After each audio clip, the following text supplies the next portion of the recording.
생물 다양성이다. 다양하면 좋은 거죠. 우리가 군집의 천에서도 얘기했지만 층상구조가 발달하고 그럴수록 생물종 다양성이 증가한다. 생물량이 최대가 된다. 극상으로 갈수록 뭐 그런 얘기들을 했어요. 그죠? 생물 다양성은 세 가지의 의미를 포함하고 있다고 볼 수 있는데 그 첫 번째가 유전적 다양성 또는 유전자 다양성이에요.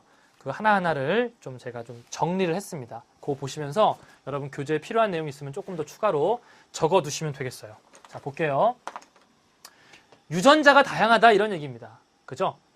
네, 어떤 생물학적 종 집단이 가지고 있는 모든 유전자의 종류인데 우리 종이라고 하는 개념이 뭐예요?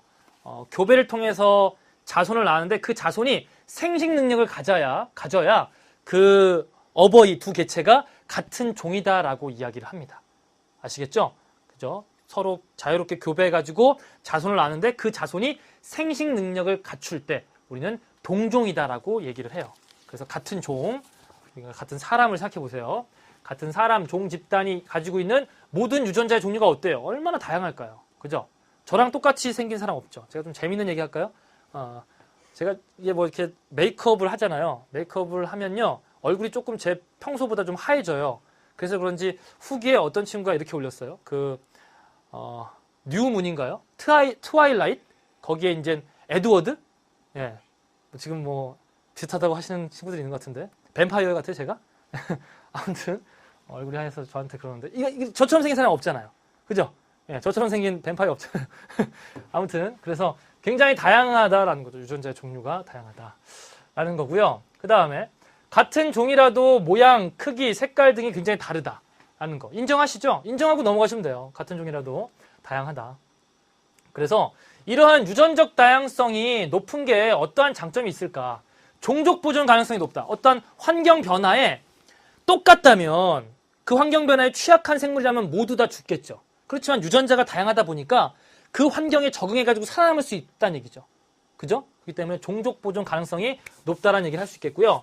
또 이러한 유전적 다양성은 농작물 품종 개량 같은 것들, 어떤 병충해에 강한 어떤 작물을 개발한다든지 육종 그런 거 들어보셨나요? 요즘 뭐 인구 증가에 따른 뭐 인구가 증가해도 뭐 빈익빈 부익부 해가지고 먹는 사람은 잘 먹고 못 먹는 사람은 뭐 굶어서 죽잖아요. 그죠? 어쨌든 식량 어떠한 자원 개발 그런 것들에 도움을 줄 것이다라는 거죠. 제가 이렇게 좀 정리를 해드린 이유는요.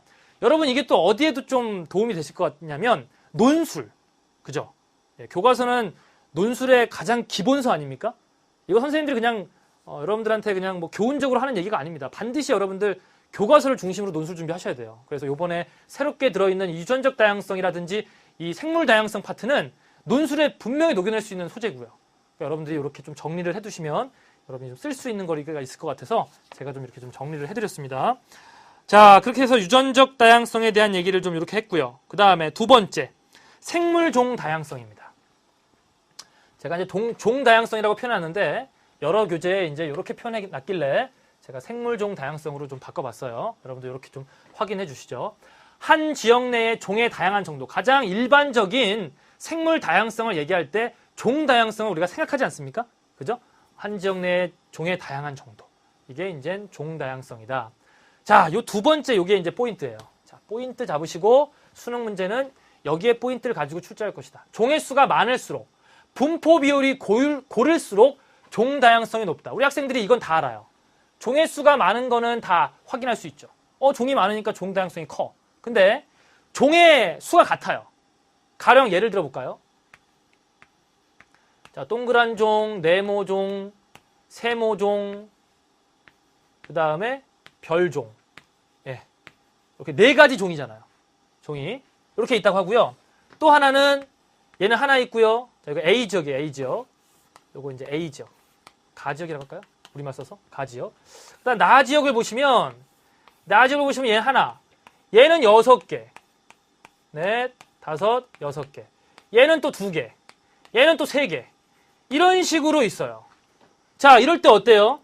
여러분 앞에 내용만 보세요. 종의 수가 많을수록 종 몇 종류예요? 하나, 둘, 셋, 네 종류죠. 여기도 하나, 둘, 셋, 네 종류예요. 이럴 때는 어디가 더 종 다양성이 크다고 얘기하느냐? 그 다음 내용. 분포 비율이 고를수록 종 다양성이 높다. 그러니까 종 다양성이라고 하는 의미는 종 수뿐만 아니라 분포 비율까지도 포함된 의미다라는 것을 기억해 주세요. 되겠죠? 아하. 한 번 정도만 연습하시면 돼요. 요 그림 하나 그려놓으시고 얘가 훨씬 더 균등하게 분포되어 있구나. 25%씩. 그죠? 25%씩 분포되어 있다는 것을 우리가 알 수가 있죠. 분포 비율이 고를수록 종다양성이 높다라는 거 한번 생각해 주시고요. 그 다음에 세 번째. 종다양성이 높을수록 생태계가 안정적으로 유지된다. 생태계가 안정되어 있다. 생태계 평형. 이렇게 같은 의미로 여러분들이 받아들여 주시면 좋을 것 같아요. 종다양성이 높을수록 생태계 안정, 생태계 평형 조건에 가깝다라고 생각을 해주시면 되겠습니다. 자, 이렇게 해가지고 두 번째 우리가 종다양성에 대한 얘기까지 했고요. 그 다음에 세 번째, 생태계 다양성이 뭐냐 한번 볼게요. 생태계 다양성이 뭔지 한번 보겠습니다. 사막 생태계, 산림 생태계, 습지 생태계, 산, 호수, 강, 농경지 등 생태계의 다양함을 의미한다는 거예요. 의미의 해석에는 별로 무리가 없어요. 한번 예를 들어볼까요? 갯벌이 농경지보다 생태계 다양성이 높다. 왜? 왜 갯벌이 농경지보다 생태계 다양성이 높을까요?